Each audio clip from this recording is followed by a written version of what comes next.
Aujourd'hui, on va parler de base de données parce que finalement, c'est une chose aussi qui est très importante dans une application web. Afin de pouvoir stocker nos informations provenant de nos utilisateurs ou même lire des données qu'on a pu récupérer à droite à gauche, il faut constituer une base de données.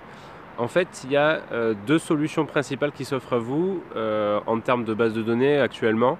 Soit on utilise des bases, ce qu'on appelle des bases SQL, ou soit on utilise des bases qu'on appelle NoSQL. La principale différence, c'est que dans l'une, on va parler SQL. Donc pour ceux qui connaissent le langage SQL, ça permet de faire des requêtes très poussées vers différentes tables pour récupérer les données qu'on a besoin d'afficher à nos utilisateurs. Alors que les bases NoSQL, justement, il n'y a pas de SQL. En fait, tout fonctionne sous forme d'objet en fonction de la base. Donc les principaux acteurs sur le marché, vous avez MySQL pour le côté SQL. Donc MySQL, il y a PostgreSQL. Maintenant on parle plus de MariaDB à la place de MySQL. Donc MariaDB qui est en fait un fork de MySQL. Donc le créateur de MySQL, en voyant comment va son projet, parce qu'il s'est fait racheter par différentes boîtes privées dont Oracle, il ne souhaitait pas voir en fait MySQL dans les mains de privés comme ça. Donc du coup il a décidé de créer un fork et de rendre encore une fois le projet open source et de faire en sorte de garder ce projet là open source. Donc voilà pourquoi le nom MariaDB. En fait MariaDB plus tard va remplacer certainement MySQL, c'est même une quasi certitude. Donc on parle plus de MariaDB que de MySQL, mais c'est à peu près la même chose. Donc vous avez cette possibilité, donc MySQL, la différence que vous avez entre MySQL et PostgreSQL, ça va principalement être en termes de performance, c'est-à-dire que MySQL c'est un moteur qui est quand même assez rapide, notamment avec le MyISAM. Par contre, parfois, vous avez besoin d'avoir de l'intégrité référentielle, de ce qu'on appelle de l'intégrité référentielle. Ça veut dire par exemple, si j'ai un auteur et donc un commentaire, plusieurs commentaires rattachés à cet auteur, si je supprime l'auteur, on va me dire non, tu peux pas supprimer cet auteur parce que cet auteur a des posts. Donc ces posts, il faut les traiter. Donc soit on les supprime, soit on le change d'auteur, mais bon, en général, on va plus supprimer le post que supprimer l'utilisateur dans notre base. Et donc du coup, si on supprime tous les postes, à ce moment-là, on pourra supprimer notre utilisateur. Donc ça, c'est ce qu'on appelle une intégrité référentielle. Parfois, on en a besoin, par exemple, quand c'est des applications type pour la banque, pour la banque, on est obligé d'avoir une intégrité référentielle parce qu'il faut vraiment que tout soit bien cadré. Donc pour ça, en fait, vous allez plus préférer, par exemple, le moteur de PostgreSQL qui sera beaucoup plus performant pour cette application-là, contrairement à MySQL qui a un peu de lacunes sur ce niveau-là. Maintenant, la plupart du temps, on n'a pas forcément besoin d'intégrité référentielle, ce qui fait qu'on utilise plutôt MySQL avec le moteur MyISAM qui est très très performant et qui remplit beaucoup de fonctionnalités et qui permet de gérer des millions et des millions de lignes. Ensuite, nous avons tout ce qui est aspect base de données NoSQL.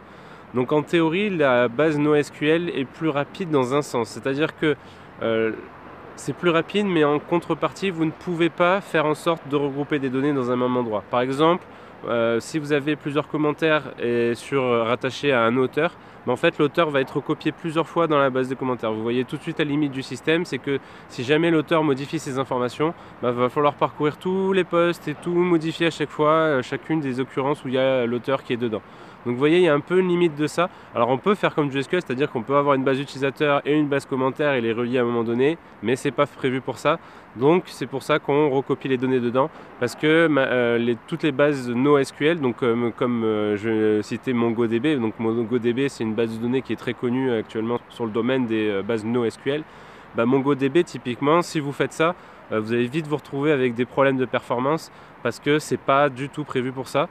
Alors l'intérêt d'avoir des bases NoSQL, c'est sa rapidité, c'est-à-dire que si ça ne vous dérange pas de recopier les données et d'enregistrer ces données telles quelles, de les ressortir, c'est très très rapide contrairement à une base MySQL. Et au-delà de ça, quand vous avez un back-end par exemple qui est en JavaScript, donc là vous êtes dans un monde objet avec des objets JavaScript, en fait dans le MongoDB vous allez stocker en fait du JSON directement. Donc le passage entre du JavaScript en JSON est très simple et donc du JSON dans une base de données c'est encore plus simple. Donc si vous voulez, par une question de rapidité de développement, c'est vrai qu'on préfère privilégier les bases de données type MongoDB qui nous permettent d'enregistrer plus rapidement les données et de les ressortir derrière beaucoup plus rapidement. Contrairement à une base de données SQL où là il va falloir faire des requêtes, etc. Donc tout de suite c'est lourd, tout de suite ça prend du temps. Donc encore une fois, vous avez le choix entre ces deux mondes, entre le SQL et le NoSQL. Vous allez avoir des pour, vous allez avoir des contre. Après c'est à vous de voir en fonction des données que vous voulez stocker dans votre application, si c'est des données sensibles, s'ils ont besoin d'intégrité référentielle, etc., etc.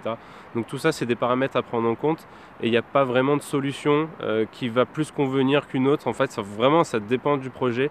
Donc en fonction du projet, soit vous allez vous partir sur des bases NoSQL parce que vous n'avez pas besoin de faire des requêtes bien lourdes où vous allez faire des recherches dans plusieurs tables, etc. Donc ça vous pouvez privilégier le NoSQL. Et si jamais vous avez besoin de plus de faire de recherches entre différentes tables qui ont des relations entre elles, etc., préférez MySQL, enfin tout le monde SQL en général, qui sera beaucoup plus performant. Donc voilà ce que je voulais vous dire pour les bases de données. Encore une fois, c'est toujours pareil, il faut que vous fassiez un choix à un moment donné. Je n'ai pas de solution à vous apporter maintenant parce que ça dépend bien évidemment de votre projet. Et peut-être que finalement, mélanger un peu des deux mondes, ça peut le faire. C'est-à-dire que mélanger un peu de SQL et un peu de NoSQL, ça peut faire en sorte de bien fonctionner. On peut faire cohabiter ces deux mondes, c'est tout à fait possible. Et c'est peut-être même plus adapté en fonction de votre projet. Voilà, j'espère que cette vidéo vous a plu. N'hésitez pas à poser vos questions en commentaire et à suivre cette chaîne pour suivre mes prochaines vidéos. Et je vous dis à très vite.